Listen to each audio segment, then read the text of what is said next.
Okay, let's get started. Welcome everyone, and thanks for joining us today. My name is Vanessa Sung. I'm the Interim Executive Director at Evidence for Democracy. Before we go any further, I'd like to acknowledge that I'm speaking to you today from Ottawa, which is located on the traditional and unceded territory of the Algonquin Anishinaabe people. Let's all take a moment to recognize the benefits that those of us who are settlers experience as a result of historical and continued colonialism on these lands, and reflect on how we can do our best to respect and stand in solidarity with those who were here first. And since many of you are joining us from different places today, we're sharing a link to Native Land Digital with you here. Native Land Digital is a nonprofit that has created a map to show Indigenous territories, treaties, and languages all over the world. It is a helpful tool for understanding more about the land we are all on, so I encourage you to take some time to explore that. I'd also like to take a moment to acknowledge the grief and trauma that our Jewish, Muslim, and Palestinian colleagues are experiencing right now. I won't pretend to be an expert in the history and geopolitical, the geopolitics that have led to this moment, but what I do know is that countless innocent civilians are currently suffering, and I encourage everyone to do what you can to support them. Okay, for those of you who are meeting us for the first time, Evidence for Democracy, or E4D, is the leading nonprofit organization promoting and advocating for the transparent use of evidence in government decision-making in Canada. We do this work because we believe that we all benefit when governments make decisions informed by the best available evidence. And a key part of our mission is to empower a science community that is equipped with the skills to engage with decision makers. And today, we're really pleased to launch a brand new resource to equip scientists to advocate effectively and to host a discussion to explore what science advocacy looks like in today's polarized world. And just before we dive in, a few housekeeping items to share. Both the chat and Q&A functions are available, so feel free to use those. We do ask that if you want to ask questions to the panelists in the discussion later, please try to use the Q&A function. It just helps us find your questions easier. And finally, we've enabled closed captions for this session, so if you would like to enable that, you can do so at the bottom of your screen. Okay, so without further ado, our new essential guide to science advocacy. So we developed this guide in collaboration with Senator Stanley Kutcher and Dr. Rémi Quirion, and with the generous support from the Fonds de Recherche du Québec, because we all benefit when scientists are equipped and empowered to raise their voices and advocate effectively. Whether you want to dip your toes into advocacy for the first time or are looking to fine-tune your skills, this guide will help you expand your toolbox of advocacy strategies. Throughout this guide, you will find the foundational knowledge and tools necessary for effectively communicating with policymakers and engaged in advocacy, as well as firsthand experiences from parliamentarians reflecting on their experiences interacting with the science community. The guide begins with a discussion about why scientists should advocate for science and the important role that scientists can play to inform public policies. This is followed by a section on the machinery of government, sort of a government 101. And here we provide the basics on how government works, such as the different levels of government in Canada and how they interact with each other, and the important role of the public service. Then we get into the meaty part of the guide, where we offer information on how to engage with decision makers, whether it's members of parliament, senators, or senior public servants, or how to testify in front of a government committee. In section 4, we talk about how to craft an effective message, one that will resonate with a government audience. So let's say you're invited to meet with a policymaker and you have 30 minutes. How are you going to make sure that you make your point effectively in that time? So we provide some top tips here. And finally, we end the guide with some concluding thoughts. Basically, that fostering a better relationship between scientists and policymakers is not just about enabling groundbreaking discoveries or strengthening the economy. It's also about how science can serve the collective good for a healthier, more prosperous, and just society. So that is a very quick overview of the guide, and I do hope that you will download it and share it with your colleagues. We hope that this guide helps you in your science advocacy, and as always, feel free to reach out to us if you have any questions. But what does science advocacy look like today in a world of echo chambers, misinformation, and hyper-polarization? That's the question we're going to explore today with the help of our panelists, Dr. Rémi Quirion, Senator Stanley Kutcher, and Dr. Allison Sekuler. And at this point, I will ask our panelists to please turn on their cameras.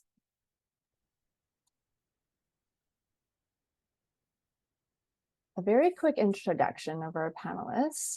So Senator Stanley Kutcher represents Nova Scotia and is a leading psychiatrist and professor whose appointment to the Senate allows him to put decades of medical, academic, and policy expertise at the service of all Canadians.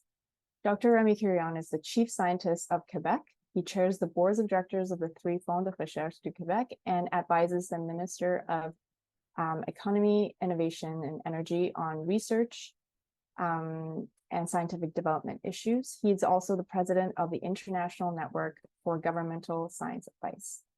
Dr. Allison Sekuler is the Sandra A. Rotman Chair in Cognitive Neuroscience and president and chief scientist of 2 nonprofit organizations, the Baycrest Academy for Research and Education, as well as the Center for Aging and Brain Health Innovation. She serves on numerous committees and boards that advance health policy and is a longstanding and passionate supporter of research, communication, and public outreach.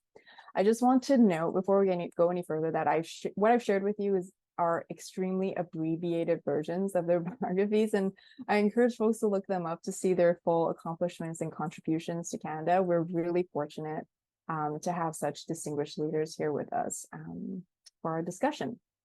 So thank you to the 3 of you for joining us. All right, let's get right into our discussion. I'll start with a question for the Senator and Dr. Quirion. The 2 of you have different roles at different levels of government, and you interact with scientists in different ways. Can you speak about why you felt it important to develop a resource like this to help scientists advocate with and for science? Perhaps we can start with the Senator. Senator, you're on mute. Of course I am. All those COVID years, etc., since have taught us that we're often on mute. Thanks. You know, actually, this came about when Rémi and I were on a panel in Vancouver, and we were listening to our colleagues, and I'm using colleagues as scientific colleagues, discuss really important issues that had profound impact on policymaking. And it occurred to both of us that scientists were incredibly hardworking, well-intentioned, very, very knowledgeable about the areas that they worked in, and very naive when it came to advocating for policy change. In 2 areas. One is science for policy, but also policy for science. And sitting there on the platform, Rémi, you and I just said, we got to do something about this, and this is where all this started from. So from my vantage point as a senator, I occasionally see scientists or groups of scientists advocating to come to the federal parliament to advocate, usually around budget time. I never see them for the rest of the year. I see different groups of scientists coming, advocating for their own little piece of the puzzle without realizing that they're a part of a larger collective and need to work together as opposed to individually. And after being in Parliament for many years now, I have a much better understanding of the parliamentary process and how important it is that ongoing, substantive, persistent advocacy occurs to strengthen all of science. And then a rising tide lifts all boat, but it has to be part of a strategy. It has to be based on knowing how to advocate effectively, and it has to be also underlined by an awful lot of patience. Thank you, Senator. Rémi, do you want to come in on this? Yeah, first I'll say thank you.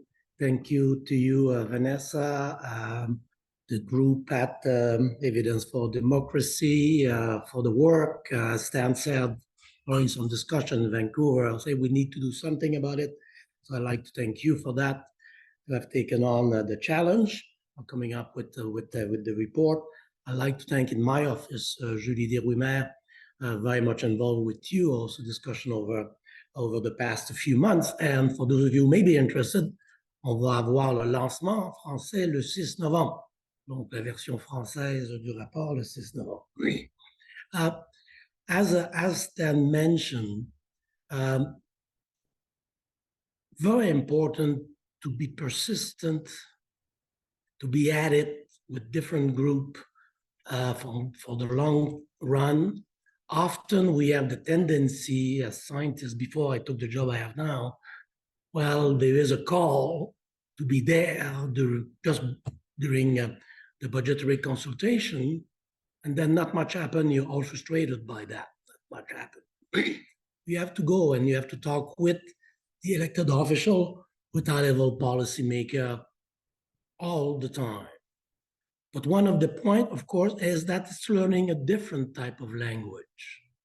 For me, often I say it's learning French when you're English speaking may be a bit of a challenge. But here it's even more than that. If I compare to language, I'll say it's like you speak English, but you have to learn Chinese in 2 months. So it's a very, very challenging, yet totally different language. And it's not the usual way of arguing. When you write a scientific paper, you write a grant, you argue back and forth, they don't understand, etc., etc. It's not the same at the level of high-level policymaker or at the level of elected official. And you're not there just to say, oh, I have made a huge discovery on whatever disease, and it will help the whole population of Canada. You should be there to talk about science and why science could be useful at the level of Canada and globally, talking about your citizen, your fellow citizen, and bringing fellow citizen with you, much more effective also than just having you as a chief scientist or you as a head of the department being there. If you bring student, if you bring a citizen, much more effective than doing that on your own. But again, you have to be there all the time. It's taxing, it's demanding, and you also have to be, you'll have to learn. The friendship is very important. The relationship, the human relationship is critical, and you have to be trusted by the people that you are meeting, either a policymaker or a government official. Thank you. The next question is for you, Dr. Sekuler. So through our new guide, we've shared the foundational knowledge and tools necessary for scientists to effectively communicate with policymakers and engage in advocacy. This is only a starting point. Based on your experience, what are the common challenges and roadblocks that scientists and researchers face when engaging in advocacy? I think that my colleagues on the panel have hit a lot of the most important points. Communication, I would say, is probably the biggest roadblock. That scientists, when we're writing articles, we're often focused on the what and not on the why. And when you're doing this kind of advocacy work, you really need to be focused more on the why. What's driving the question, and where could it go? And that will help you sort of figure out where are the connections between you and the people with whom you're trying to make this advocacy approach. And I think it's also really important to recognize that there's not a story that you need to tell. You need to tell different stories to different groups. And just one quick example, when we were trying to share information with the federal government around some of the work that we were doing in the Center for Aging, Brain Health Innovation around aging and dementia and innovation, when we were talking to global affairs, we had to tell the story one way because that resonated with where their interest and what their mandate was. When we were talking to ISED, we had to focus on different elements. When we were talking to seniors, we had to focus on different elements. Our why was always the same, but the examples that you might give and the story, the way that you tell the story, has to keep in mind who is your audience, who it is that you're talking to. And scientists don't often understand that you've got to tell the story in more than one way. So I think that, the guide, I think, makes a really good case of that. And hopefully the guide will help people understand a little bit better, how does government work, what kind of impact can they have, and how should they be telling these stories? I did want to follow up on what's been discussed so far, because I think one thing that we do often hear from the science community is that, okay, yes, like, we understand it takes persistence, it takes learning a different language, but there are a lot of demands on the time of scientists and researchers. How do you go about, first of all, convincing them that this is important and worthwhile work to partake in on top of their responsibilities, and two, how do you make it easier? How do you what might be a more effective way to I guess, yeah, how do we lower the barriers, I guess, is what I'm trying to ask, for scientists to engage in advocacy. I can maybe start with just one example from the recent moonshot study. For example, I think it was mentioned that you don't have to do it alone. You can work together. And I think, it was highlighted before that we shouldn't be going into it saying, here's what Dr. Sekuler needs, right? We should be going into it thinking, here's what Canada needs, here's what the world needs. And if I'm thinking about neuroscience, for example, there are elements that would benefit, sure, they'd benefit me, but they would benefit others across the country. They'd benefit citizens, they'd benefit patients. And you can bring together a group of people with common interests. And this is exactly, for example, what the Canadian Brain Research Strategy did in the recent moonshot.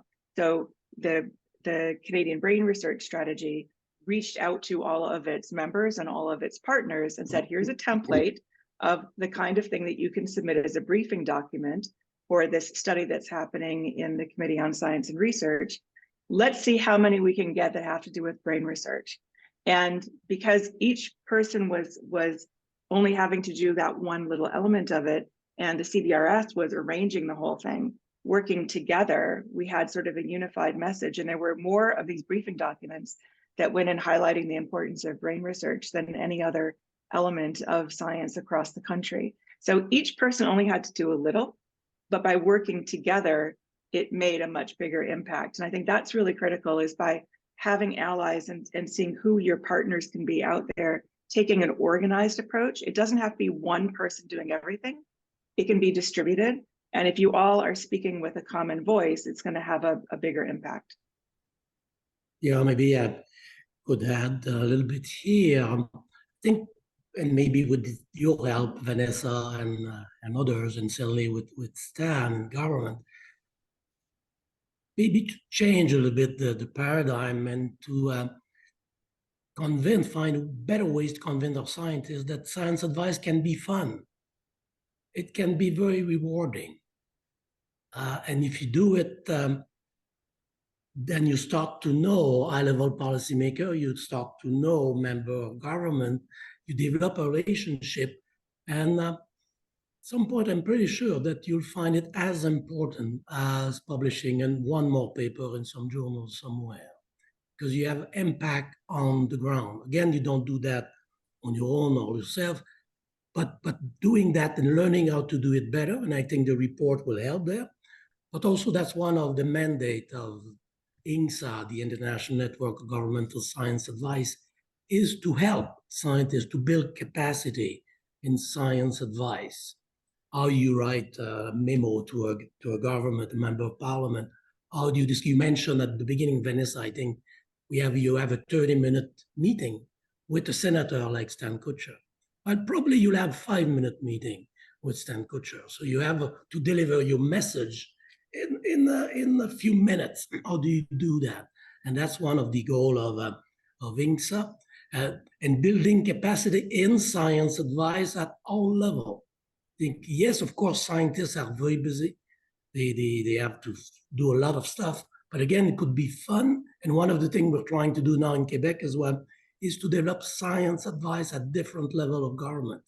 Yes, you have the federal government, you have the provincial government, but more and more important is also proximity government, learning to talk to government at the level of cities and giving science advice at that level also is very important. It's a bit of a different way compared to other level of government, but often the impact at the level of proximity government can be even greater than at the level of a national government. So I think all that is in the mix, but we need to find ways to help the scientists that are interested to learn and to do it.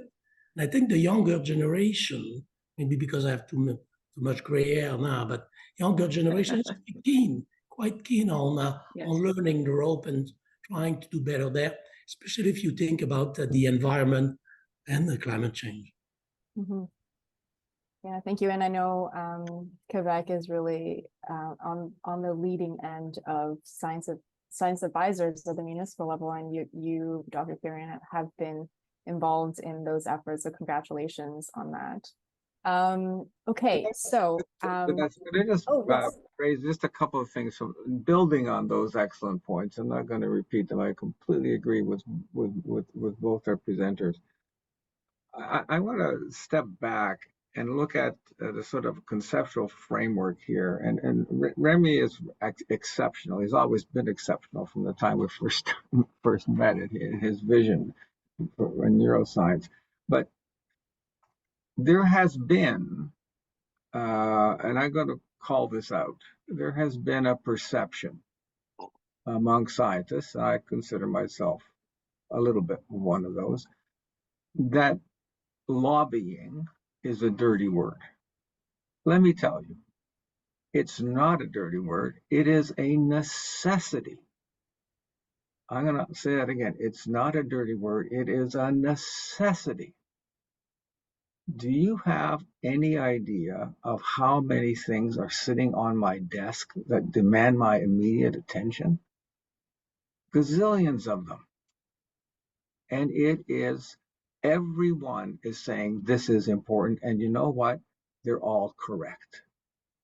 But if your voice is not on my desk, I don't know that what you're talking about and what you need is important. And the only way that you can get your voice on my desk, I'm mixing metaphors, obviously, is for you to be reaching out to me and having that dialogue, an ongoing dialogue about what's really, really, really important.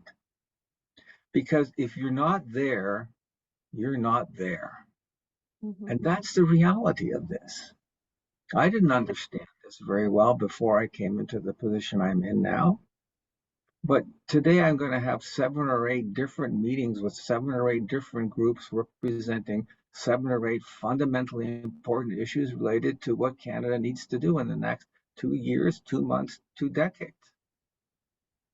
And if the voice of scientists isn't coming to me, and I'm using me as a surrogate for all parliamentarians, then we're not going to be able to put it into the mix. Just because you come isn't going to mean you're going to be successful, because there's a huge mix, a huge list of competing priorities. But if you're not in that mix, you're not going to get heard. So I just want to change that attitude. Yeah, and I would just add to that, Senator Kutcher is exceptional because he does have a science background. Most parliamentarians do not have a science background. And so it's really critical that we as scientists make sure that we are not just raising awareness of here are important issues, but for the issues that are out there, here is the science that can help to inform the policies and to drive it, because we all want to see science-led policy, not policy-led science. And the only way to do that is to make sure that we're using our knowledge, our skills, our background to help to educate people in these really critical issues so they can make informed decisions around the sorts of bills and policies that they're enacting. And maybe Vanessa, just add a bit here, just to give another example. When things work, because it happened so well that it worked. Last year, last budget of the province of Quebec, the minister met with the Minister of Finance a few times. He asked me, "Oh, Rémi, can you bring scientists to me as well?" So we had 4 meetings, small, an hour, 3-4 people, and I was always bringing a student. So the student was able to talk about what they were doing. Then in the budget, we got $50 million for fellowship award, the level of master and PhD. I saw him last week, and he said, "Rémi, you're the only one who said thank you." So even when it works, they are human beings as well. So to say, "Hey, thanks for your help." So that's a good lesson that I learned from him as well. Say, "Hey, look, now for the student that got fellowship award, a little thank you note to the elected official or member of government, member of parliament," very important as well. Because of course, it's not the last time that he will see me. But I think also for scientists to have an impact, to be able to say thank you is very important. Mm-hmm. If I could just add one more quick little thing. Sorry, Vanessa, we're taking all this to different directions. When scientists ask me why should I get involved, I say that's where your funding comes from. Let's cut to the chase. You're not gonna have any lab. You're not gonna have any students. You're not gonna be able to do any of your work. It doesn't fall out of the sky. It comes from somewhere, and you have to pay attention to where your funding comes from. And yeah, it can come from a granting council, but where do they get their money from? It comes from political processes which allocate. And if that's maybe it hits you in your pocket, and so you better get involved because that's where your funding comes from. Well, that was extremely informative, I think, and I think the one thing that I will add, I suppose, is that we often talk about building relationships, and we have to be careful not to treat these relationships as transactional, but as kind of a continuous partnership and one that you continue to nourish and foster. So, okay, let's move on to our central question today, which is about science advocacy in a polarized world. So we do live in a very challenging information environment, full of misinformation, echo chambers, and as well as deeply held beliefs that may or may not be based in fact. So from each of your unique perspectives, can you share observations around how this polarization has impacted the role of science in society, and how that could change or maybe should change the way that scientists are delivering their message or engaging with policymakers? Whoever wants to go first, feel free to jump in. So, Allison, you start. Okay, you went off. I thought you were going to start because you turned your mic off. Happy to start. I think that I have a little bit of a different perspective because I was born and raised in the United States, and so whatever polarization we see in Canada, my friends and family in the United States see it tenfold. So yes, there's polarization. I think it's much less in Canada than it is in the United States, and so we have an advantage there. The one thing that I've noticed is that there are certain issues. It doesn't matter if you're blue or orange or red, or green. No matter what sort of color flag you're flying, certain issues transcend all of these different, political parties. And so I think that the key is, again, getting back at that why. And taking it out of the politics as much as possible. I think people often think, well, I can only talk to the folks who are in power. But in fact, there's an awful lot that's going on that's related to science policy that's, being led even by the parties that aren't in power. And sometimes they are led in a way that ends up with unanimous decisions, right? So, for example, the creation of the Standing Committee for Science and Research was unanimously approved by everybody in Parliament.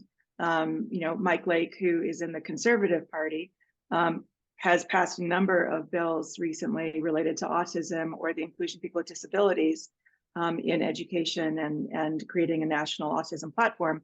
He's not in the Liberal Party, but again, unanimous consent. There are these issues that you can find that will rise above the politics. And I think sometimes taking it out of whatever that language is and just reminding people of the why is, again, really the critical thing. And keep in mind that you should be interacting with people across all of the parties. And just one little example, when we first started, doing some advocacy work around aging and brain health, for example, in Ottawa, Tabby's colors were orange and blue. So we've got these like little, brains, and we would bring the orange and the blue brain, and the Conservatives would take them and the NDP would take them, and no Liberals would take them because they were orange and blue. So we had some red ones made and we had some green ones made. We've got purple in case people don't want to say, what color they're with.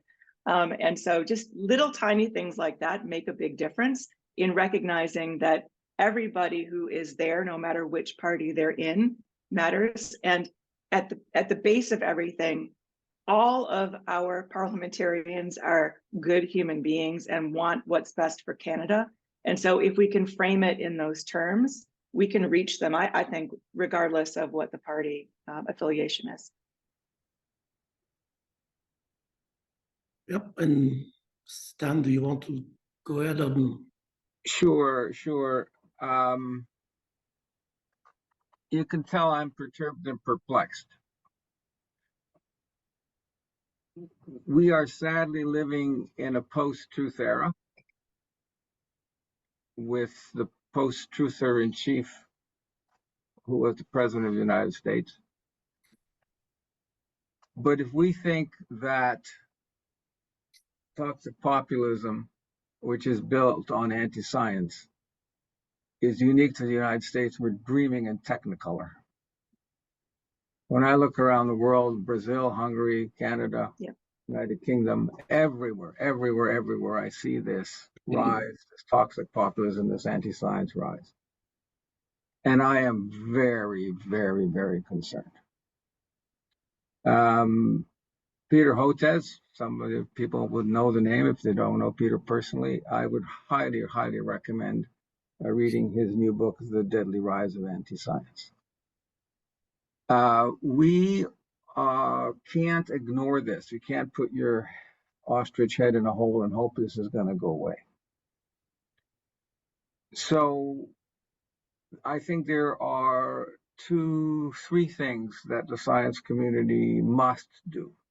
And I have been trying to push this Sisyphean rock up this mountain for years now.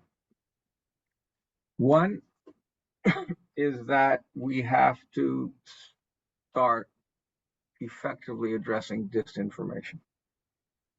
And I have a motion in the Senate now studying the impact of health disinformation on Canadian society. And I'll tell you now that health disinformation is the royal road into attacking civil democratic institutions.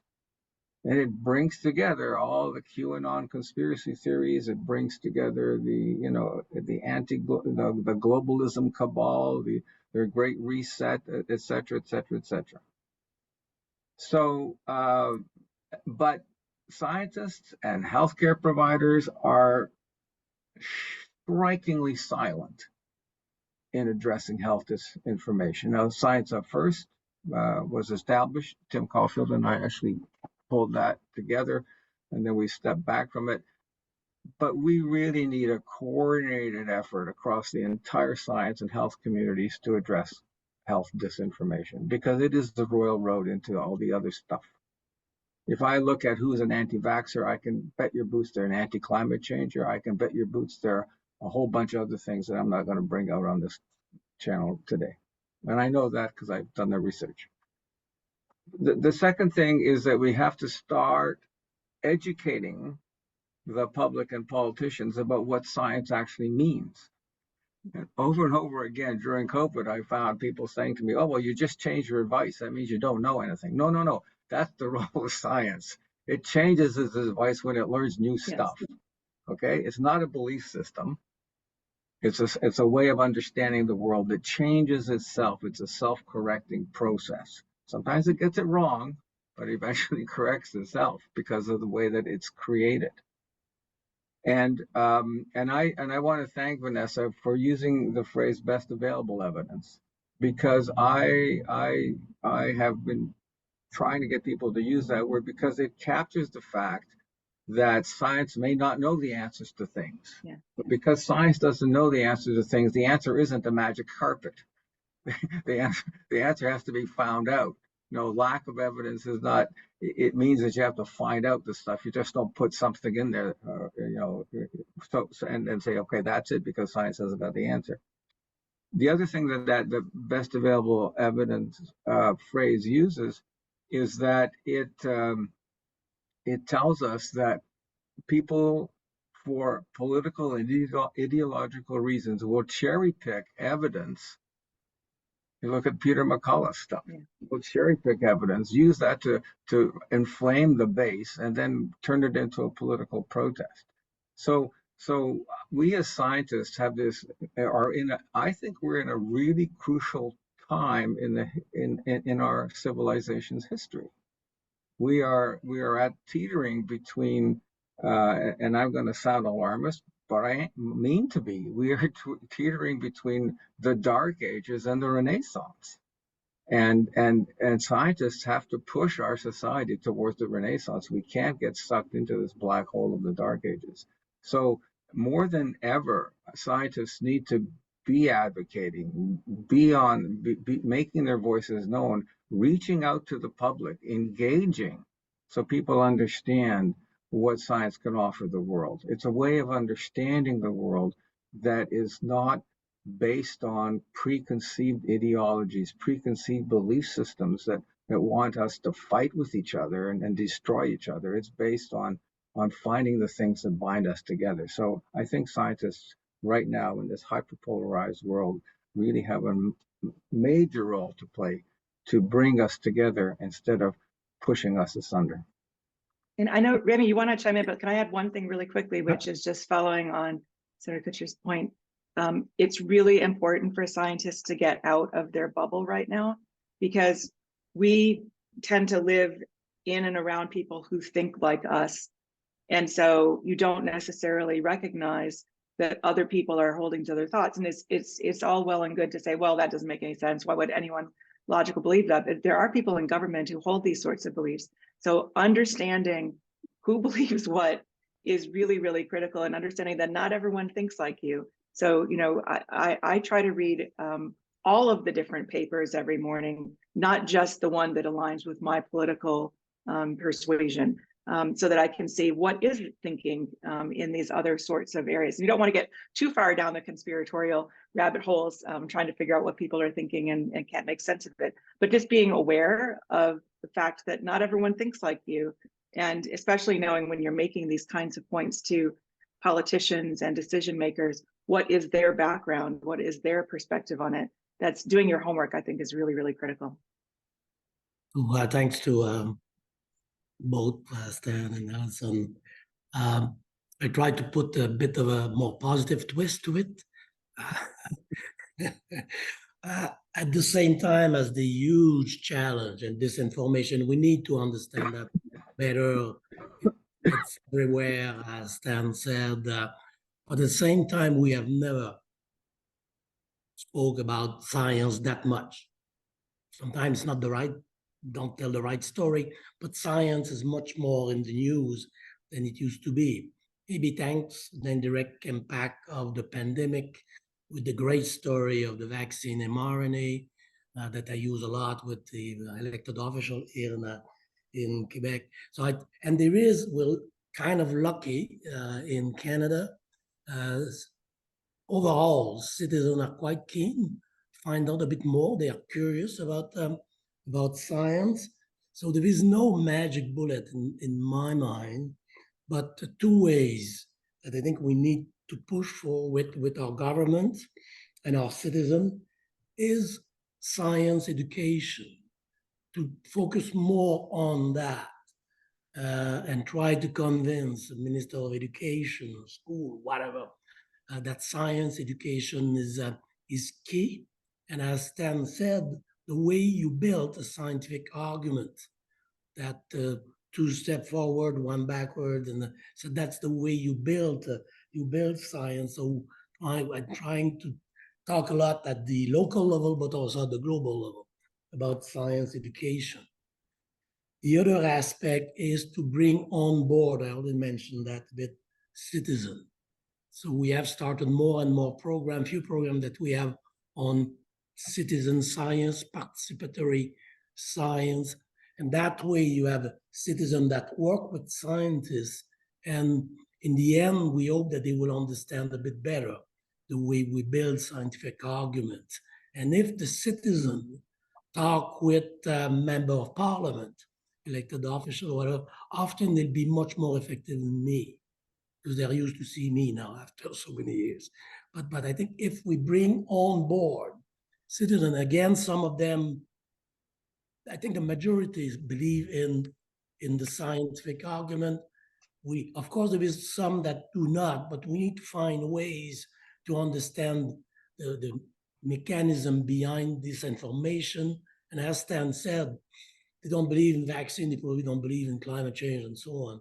But we need to find a way to engage with the public much, much better, much more than we have done in the past. And again, the grants, your salary as a scientist is coming from Canadian taxpayer. So to find a way to get them involved, to discuss with them, can be rewarding, but I think more and more, because of the time we are into, is absolutely necessary. So reaching out with our fellow citizens, absolutely essential. Yeah, and I think that that's where the science communication element comes in. So, yes, it's important, and the evidence for democracy guide really focuses on interacting with politicians and decision makers and for policy. But another element of it, I think, in terms of advocacy, to your point, Rémi, is really engaging with the citizenry themselves. And that's where the public science communication comes in, whether it's through the Café Scientifique program out of that we brought from outside of Canada, from the UK into Canada way back in the day, and is now sort of spreading across the country, or whether it's through podcasting. Everyone's got podcasts. I've got 2 podcasts. I'm sure you each have 3 or 4, and or other sorts of areas. There are, or public lectures, or there's so many different ways to engage with the public. And if we can get the citizenry understanding what these issues are, that's where you see a lot of movement. I mean, I think in the early days of the Ford government, for example, in Ontario, there were some decisions made again around autism, and the citizens are the ones that really rose up and saw changes in some of those policies, because when you've got not just like 3 or 4 scientists speaking very loudly, but you've got hundreds of thousands of parents of people living with autism rising up, then you can make a bigger impact. So the public communication of science is, I think, another really, really critical element. It's implicit, and it's mentioned a little bit in the guide, but it's really, really critical.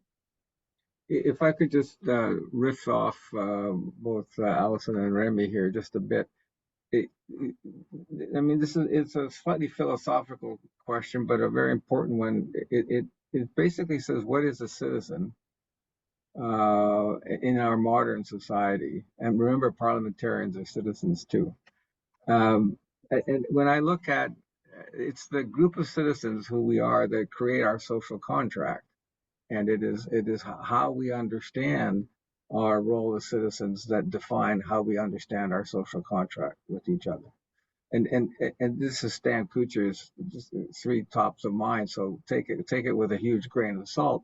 But the three things I think that the modern citizen has to be absolutely fluent in is they have to know what civil institutions are and understand how they operate. I mean, that's and I am gobsmacked about how often I talk to people and haven't got a clue about how our government works. Just not a clue.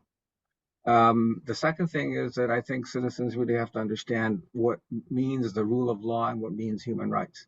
I mean, those are the two foundation stones of our society: the rule of law and human rights. And we got, and again, I'm flummoxed at how often people don't understand that. And then the third thing for a modern citizen is literacy. And by literacy, I include scientific literacy. And we've seen through the COVID pandemic, there's a huge deficit of scientific literacy. And how easy it is for demagogues, for malignant actors, be they state or non-state malignant actors, to convince people of things that just make absolutely no sense because they're scientifically illiterate. So, or their scientific literacy needs to be boosted. So I think that, and scientists can play a role in every single one of those things. And Evidence for Democracy, you guys have done such an incredible job on all of these components. And the work that you're doing right now, that we're having this webinar now, I think is going to be helpful, not just for scientists as scientists, but for scientists as citizens. Right. So I thank you for that. A very good point. Yeah. I fully agree with that. Well, thank you very much to all three of you for these really important insights. I think we have a lot to take away from this discussion. At this point, I do want to open the floor to audience members who would like to submit their questions. Please go ahead and do that now. We have about 10 minutes to take your questions. And I'll start with one that has already come in, and it's about dis or perhaps misinformation that is shared by politicians and political parties, and maybe I will adapt it a little bit, the question a little bit for our purposes in talking about advocacy. So, you know, we've just spent a lot of time talking about the dangers of mis and disinformation, and sometimes the source of that is our elected leaders. And so how do we deal with that as scientists who are trying to both educate the public and engage in advocacy? So to take a very specific example, let's say you are trying to engage with a parliamentarian who is known for sharing misinformation on certain scientific issues. How would you approach that?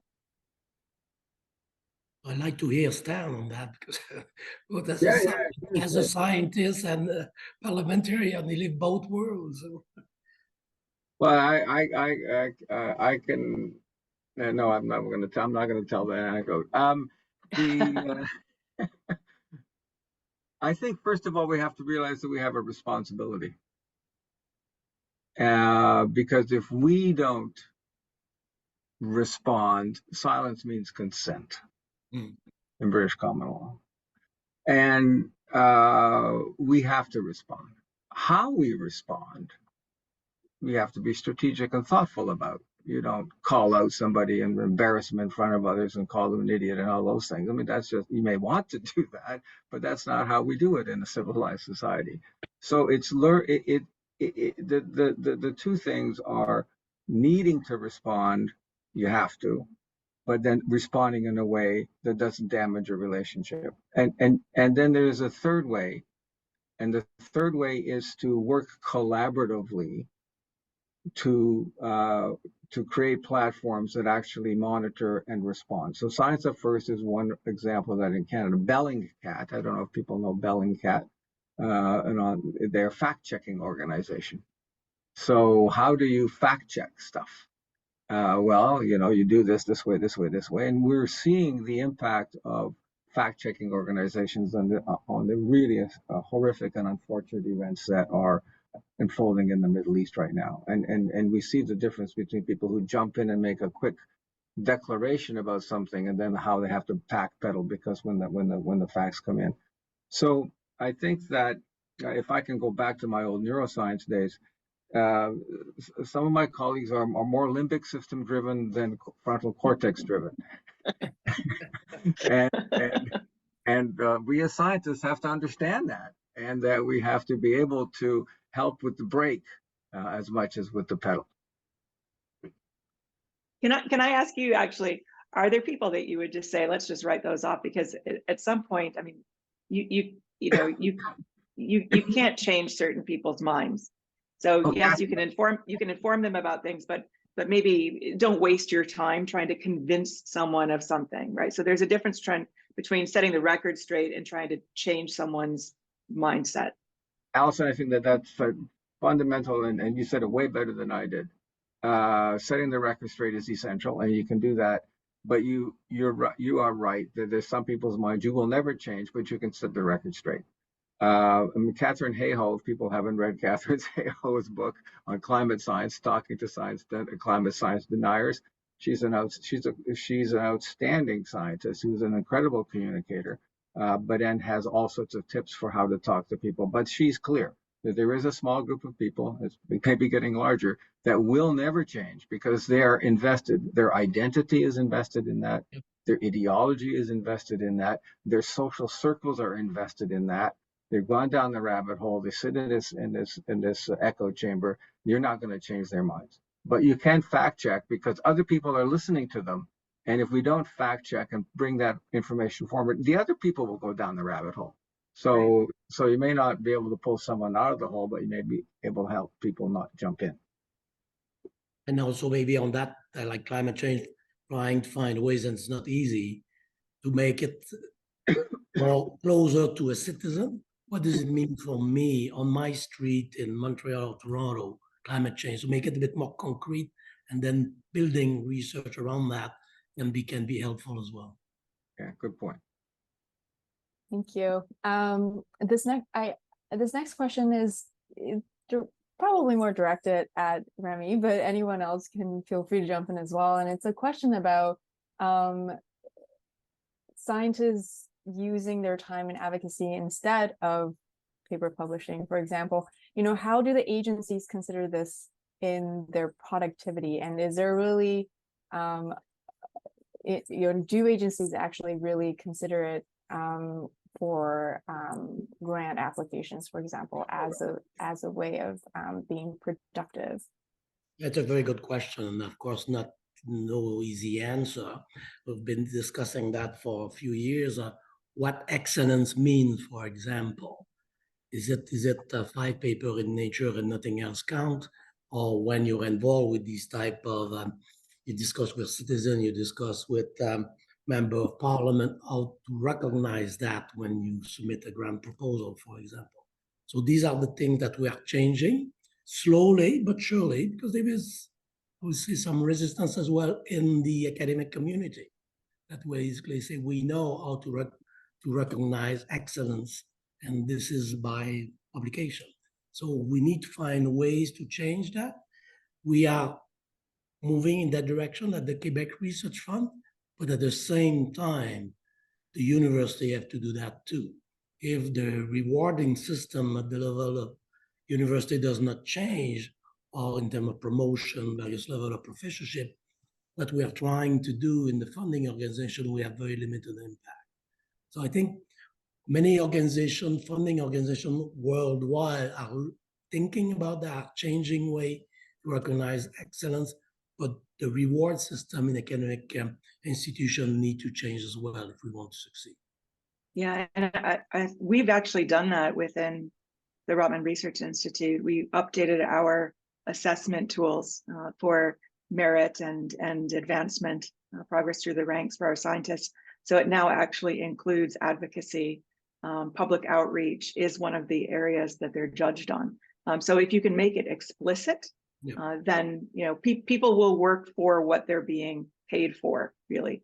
And when I sat on the NSERC, committee that sort of was in charge of setting up all the policies around discovery grants and scholarships and so on, we actually changed the way that the forms were written, what you had to put into there. And so there is at least a movement even within the granting agencies, the federal granting agencies, to be counting it more. It does require consistency on behalf of the granting agencies to make sure that the people on the committees are giving it the weight that you think it should. But I chair the Public Value Impact Committee for the NSERC Alliance Option 2, and a huge element of that is about policy and knowledge mobilization. So there are also new programs that are evolving within the granting agencies that are also rewarding people for this kind of work. So if you can create the structures that will reward people, then that's how you can do it. And I think that we are, to Rémi's point, we are headed in that direction, but it will take a little bit more work for sure. That's great to hear, Allison. That's really exciting, and thank you both for your insights there. I think we have time for one last question, and perhaps just a quick response from the three of you. So what do you see as emerging areas of policy that will need advocacy from scientists, or perhaps the most urgent areas that will require advocacy from scientists? Maybe we'll start with the senator. Well, that's so hard to answer.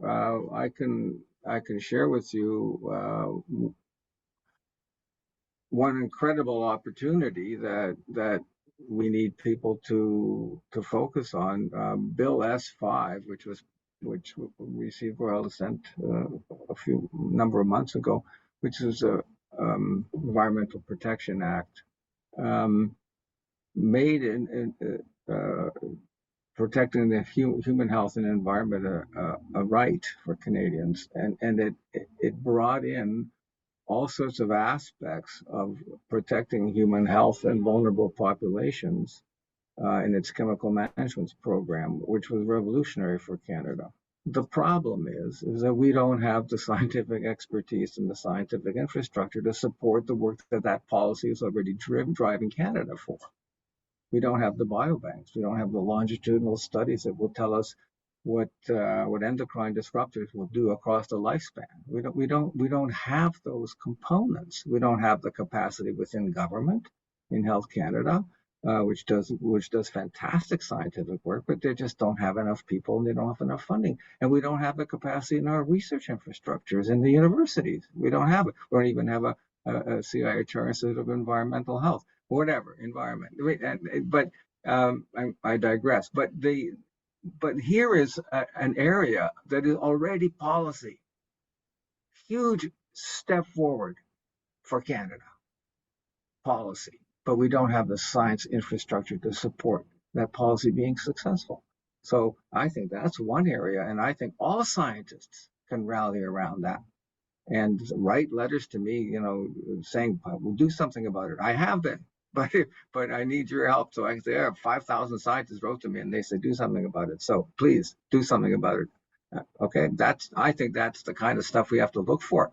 Where are these openings? Where can we actually, from existing policy that needs the science to bolster itself so it can be effective? That's a great example on Stan. And certainly when you have this kind of a policy and then you don't have the infrastructure to support it, that's terrible. So we need to find, maybe work hand in hand with you and people like you, make sure that when you have this new law, new policy, that we have the structure to be able to support it from a research. For me, one key area, and in a sense it covers a lot of stuff, is around democracy, on the future of democracy. In a sense, disinformation is there, all kind of stuff, but that's something that I'm quite concerned about these days, and trying to understand a bit more what it all means and how to try to protect democracy here in Canada, but globally. Yeah, and I would say the infrastructure and platforms and democracy, I'm not going to repeat those. I would totally agree with both of those.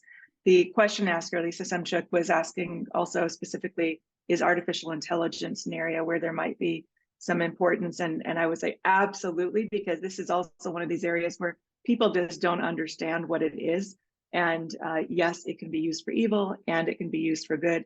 And it intersects with both of these other issues with the platforms and infrastructure, as well as with democracy, if we use it the right way. And one thing I just want to highlight for folks is that you can go to the standing committee's website, and this is you can link to it from Evidence for Democracy's excellent guide, and see what are the topics that the different committees are working on. Where can I put in a briefing document? And right now there is a call for a briefing documents and people to testify in the Standing Committee on Human Resources, Skills and Social Development and the Status of Persons with Disabilities on the implications of artificial intelligence technologies for the Canadian labor force. And that could be almost anything. So it could link to your research in health. It could link to your research in social sciences or humanities. It could link to business. It can link to environment. So no matter what element of science you're coming from, everyone could potentially, with any understanding of artificial intelligence, be contributing to this. So I think that as it's expanding the discussion of AI across the government, it's really, really important for scientists to clarify for these folks who, by no fault of their own, don't understand what AI means. Let's clarify for them how it can be used for good, how it can be, how it needs to be regulated, and what we can do to help to advance Canada as a whole based on the science. Thank you so much. We are at the end of our hour. That was an extremely informative and stimulating conversation. Of course, there's never enough time to talk about all the things that need to be discussed, but thank you so much for sharing your time with us today. And thank you to the audience for joining us for this session. I hope you found this discussion interesting and helpful. Don't forget to explore our new essential guide to science advocacy, to share it with your fellow researchers. And as Rémi already mentioned, we're really happy to announce that the French version of this guide will be available very soon, and that his office will be hosting a webinar en français on November 6th. So keep an eye out for that. And finally, you will receive a feedback survey after you sign off. Do please take a minute to let us know what you thought of the session today. And with that, thank you again very much and have a great rest of your day.